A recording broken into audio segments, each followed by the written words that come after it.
E aí pessoal, tudo bom? Eu sou o Lucas Sequinel, professor de História e Geografia, e hoje nós temos uma videoaula de História. O tema é o Renascimento. Bom, sempre lembrando e situando no tempo e no espaço, o Renascimento está ligado ao fim da Idade Média e também ao início da Idade Moderna. O Renascimento pode ser concebido como um conjunto de manifestações artísticas, filosóficas e científicas ocorridas nessa transição de tempo, entre o século XIV e o século XVI. Quando foi o seu ápice, né? Bom, as características e as épocas que envolveram esse renascimento cultural mostram também uma economia mercantil. Então, a transição do feudalismo, o crescimento das cidades, ou seja, a questão de urbanização já entrando em foco, já que durante o período medieval nós tínhamos sociedades ruralizadas. Fortalecimento da classe burguesa, e o Renascimento ficou marcado então como um movimento cultural, enquanto o humanismo ficou marcado como um movimento intelectual. Bom, a Itália é o grande palco desse movimento cultural chamado Renascimento. Bom, a riqueza das cidades italianas como Gênova, Veneza, Florença, Milão e Roma ficaram em evidência. Nós tivemos forte presença da cultura clássica, né? A Itália foi sede do Império Romano. O mecenato, então, também teve grande participação, porque na verdade os mecenas, né, eram o quê? Aquelas pessoas de famílias ricas e poderosas que financiavam artistas e intelectuais renascentistas para assim projetar-se socialmente. Nós também tivemos a participação dos sábios bizantinos, né, que em 1453 Constantinopla ela foi invadida pelos turcos otomanos e os sábios acabaram fugindo justamente para a Itália, levando muito, né, inúmeras obras, né, e acervo de cultura grega. Com isso acabou enriquecendo esse movimento, influenciando muitos cientistas e intelectuais. Bom, a cultura renascentista ela é burguesa e humanista, né? Por isso que nós tínhamos a divulgação de novas ideias, valores que eram identificados como o estilo de vida burguês e também urbano, muito diferente e distante do que era praticado na Idade Média. Na verdade, o mundo rural já não influenciava de nenhuma maneira, por isso o feudalismo deixou de existir. Bom, uma cultura laica, não centrada na igreja e nos valores religiosos, agora seria uma cultura racional e científica.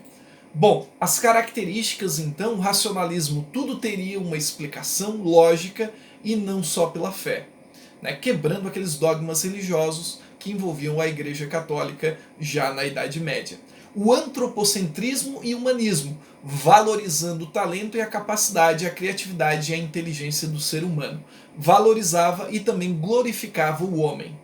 A inspiração na cultura clássica, né, principalmente em Sócrates, Aristóteles, Platão, Eurípides, mas não somente copiavam, estudavam, né, e isso que é elementar, ou seja, aprimorando essas obras.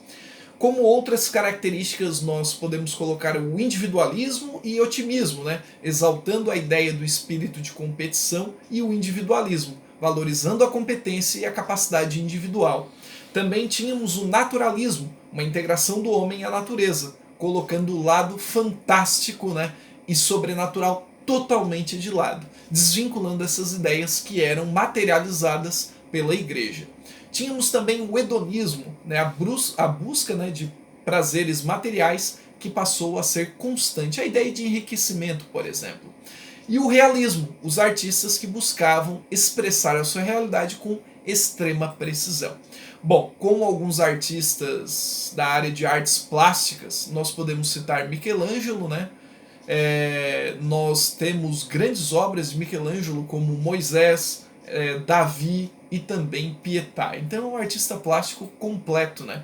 Também podemos citar o autor de Mona Lisa, que também era cientista, Leonardo da Vinci. Né? Então, incluindo aquela obra muito polêmica, né, que nós tivemos um filme e um livro de Dan Brown, né, que envolve a Última Ceia. Bom, ainda podemos citar Rafael Sanzio, né, outro grande artista dessa época, mas falando sobre a importância do Renascimento, podemos citar as seguintes características. O homem era capaz de explicar racionalmente os acontecimentos à sua volta. Deixou de lado aquela explicação sobrenatural. e nós tivemos mudanças, né, de ideias que até então eram dadas como imutáveis ou dogmáticas, como havia comentado. Bom, na questão que envolve a ciência, nós tivemos várias descobertas e invenções, e nós tivemos, por exemplo, a teoria heliocêntrica, que pertence a Nicolau Copérnico, né? E pertence também a uma obra chamada Revolução dos Corpos Celestes. Foi aprimorado por Kepler e Galileu, né?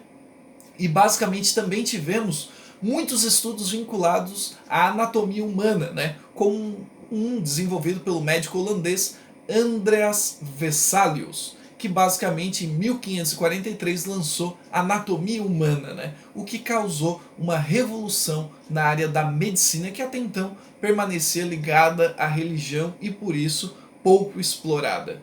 Bom, algo que é interessante para concluirmos é que, independente dos autores, das suas respectivas nacionalidades, toda essa produção literária expressava novos valores e nova concepção de mundo, uma grande mudança, inclusive uma nova concepção do homem. E na verdade nós também tivemos a literatura e a arte produzida entre os séculos XIV e século XVI, sempre retratando transformações ideológicas e culturais, marcando aí o contexto que ocorreu juntamente com esse movimento renascentista.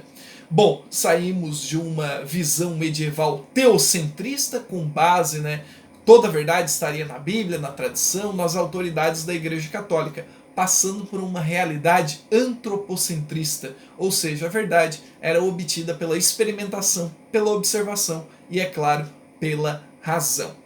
Pessoal, essa foi uma videoaula bem curtinha para entendermos a importância do renascimento cultural e os movimentos humanistas entre o século XIV e o século XVI.